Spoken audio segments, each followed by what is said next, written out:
This is the Ralph K. Ginorio Keep Right online op-ed column as published in the Kootenai Press on April the 28th, 2022. Extreme Incivility. As we approach the primary elections, we are inundated by calls to embrace civility and reject extremism. Good and virtuous people are cautioned to adopt moderation as their watchword. For local conservatives, this would mean supporting the newly announced North Idaho Republicans, NIR, and rejecting the Kootenai County Republican Central Committee, KCRCC. It would also mean adopting a soft-spoken tone of inclusive dialogue that rejects declamation and invective. On the surface, this seems wise. The people involved in the North Idaho Republicans are genuinely of the best caliber, long-serving community leaders with solid records of accomplishment. Anyone savvy about recent regional events would be proud to be mentioned in the same sentence as Sandy Patano and the others. They are genuine treasures whose efforts have improved life for us all. And what decent person with any loyalty to traditional Judeo-Christian principles could possibly say anything against being civil, even in disagreement? Good manners distinguish the gentleman from the ruffian. Can't we disagree without being disagreeable? Knowing that what we share in common is more important than anything that may divide us. All of this is true. I personally endeavor to scrupulously be civil and to conspicuously recognize the virtues of those with whom I have principled disagreements. Don't we owe it to ourselves and to our republic to be our best selves even when the chips are down? Absolutely.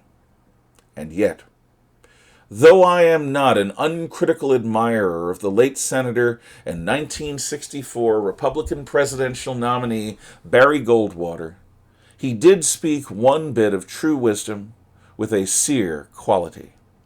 Extremism in the defense of liberty is no vice. Moderation in pursuit of justice is no virtue.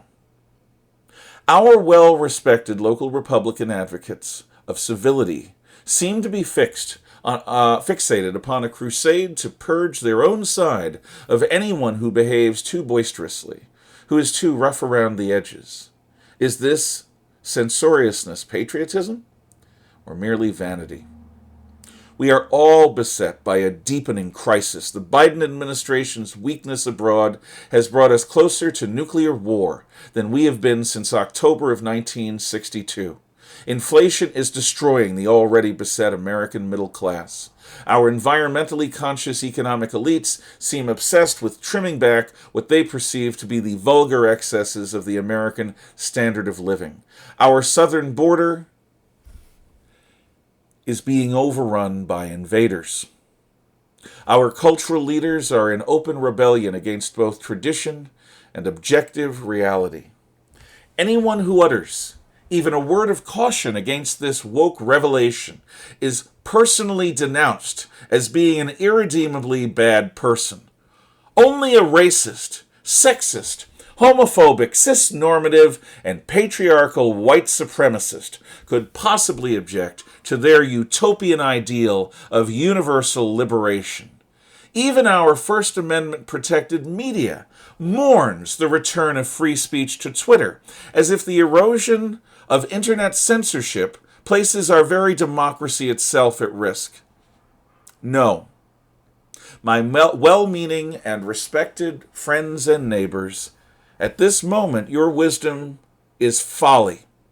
It is masochistic to remain civil when zealots strive to destroy all who dissent as purveyors of hate speech. It is suicidal to be moderate in the defense of our liberty-oriented constitutional republic against those who would replace it with their own version of a totalitarian theocracy. If in my defense of freedom I seem to be uncivil and extreme, so be it. I support the majority of the KCRCC's suggested candidates because I am convinced that that only genuinely conservative ideas can positively resolve today's many crises. And I will speak confidently and passionately in support of these ideas, even if I continue to be mislabeled as hateful, divisive, and uncivil.